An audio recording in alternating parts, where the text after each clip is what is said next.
የአፍሪካ ቀንድ የዓለም አቀፍ የጂኦፖለቲካዊ ፍላጎቶች የሚጋጩበት የአገራት የውስጥ ፖለቲካና የቀጠናው ዲፕሎማሲያዊ ግንኙነቶች እርስ በርስ የተሳሰሩበት ዋነኛ የትንቅንቅ መድረክ ሆኗል። በዚህ ስትራቴጂካዊ ቀጠና ላይ ባለፉት ዓመታት ኤርትራና ግብጽ ኢትዮጵያን ለመጣል ያልፈነቀሉት ድንጋይ ያልፈጠሩት የኃይል አሰላለፍ የለም። የዚህ ቀጠና ዋና ማዕከል በሆነችው ኢትዮጵያ ላይ የሚሸረቡት ሴራዎች ከቀጠናዊ ውጥረት ባለፈም የአገርን ሕልውና አደጋ ላይ የሚጥል ቢሆንም ይህ ከንቱ ጥረት ግን ፈጽሞ ሊሳካ የማይችል ነው። በዚህ ሂደት ውስጥ ታዲያ ህገወጡ የህወሓት ቡድን ከነኚህ የኢትዮጵያ ታሪካዊ ጠላቶች ጋር በመሆን የኢትዮጵያን ብሔራዊ ጥቅምና ሉዓላዊነት ለመሸጥ ሌት ተቀን እየዶለተ ይገኛል። በተለይም ከህገወጡ የህወሓት ቡድን ጀርባ ያሉትን ኃይሎች ሴራ በአግባቡ ለመረዳት የግብፅን ታሪካዊና ቋሚ የጠላትነት ሚና በጥልቀት ማየት ወሳኝ ነው። ግብጽ ኢትዮጵያን ለማዳከም የምታደርገው ጥረት የቅርብ ጊዜ ክስተት ሳይሆን ከሺህ ዓመታት በላይ ያስቆጠረና ረጅም ታሪካዊ መነሻ ያለው ነው። ከሻዕቢያ ጀርባ ያሉት ኃይሎችም ማየት ጠቃሚ ይመስለኛል። በተለይ ግብጽ ከድሮ ጀምሮ የኢትዮጵያ ጠላት ነው። ከድሮ ስል ከ640 ዓመተ ምህረት ጀምሮ ከ1000 ምናምን ዓመት በፊት በአዶሊስ መጥቶ ኢትዮጵያን ለመውረርና አባይን ለመቆጣጠር ሙከራ አድርጎ ተመቶ ተመልሷል። ከዛ ጀምሮ ነው እንግዲህ ኋላም ጉንደትና ጉራ በአፄ ዮሐንስ ዘመነ መንግስት ጦርነት ተካሂዶ ተሸንፎ ተመልሷል።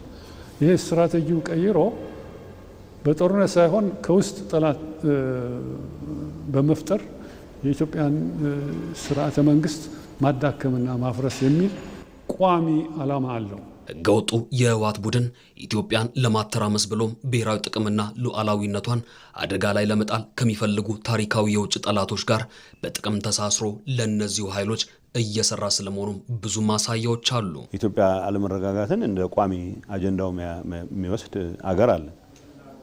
ከሱም ጋር ከመስራት ወደ ኋላ አይሉም፣ አውቃለሁ፣ እየሰሩም ነው።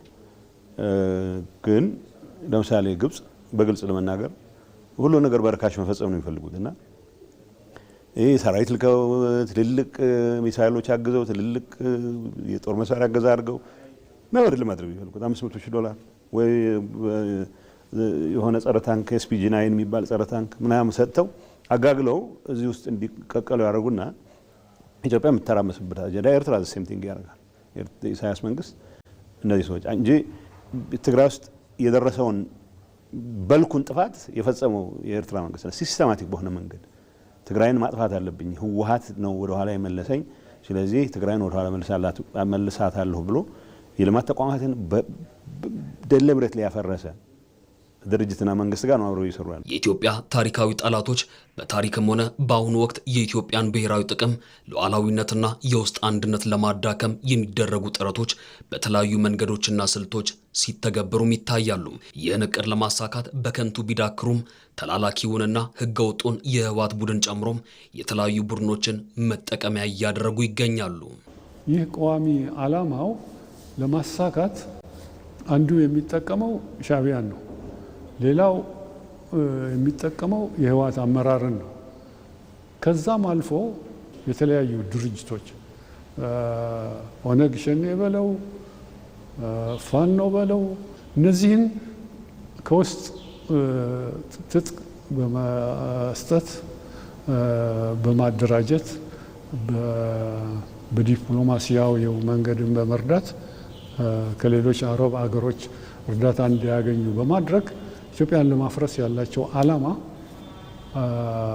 ሻዕቢያንም ጨምሮ እንግዲህ ይሄ ጽምዶ የተባለው ስትራቴጂክ ዓላማው እቅዱ ይሄ ነው፣ ኢትዮጵያን ለማፍረስ ነው። የውጭ ጠላቶች ሴራና የውስጥ ተላላኪዎች ጥረት የቱንም ያህል ቢበረታም የኢትዮጵያ ሉዓላዊነትና የህዝቦቿ አንድነት ግን የማይናወጥ አለት ሆኖ ይቀጥላል። ህገወጡ የህወሓት ቡድን የኢትዮጵያን ብሔራዊ ጥቅም አደጋ ላይ ለመጣል ከውጭ ታሪካዊ ጠላቶችና የውስጥ ኃይሎች ጋር በጥቅም ተሳስሮ እያደረገ ያለው ጥረትም ከንቱ ድካም ነው።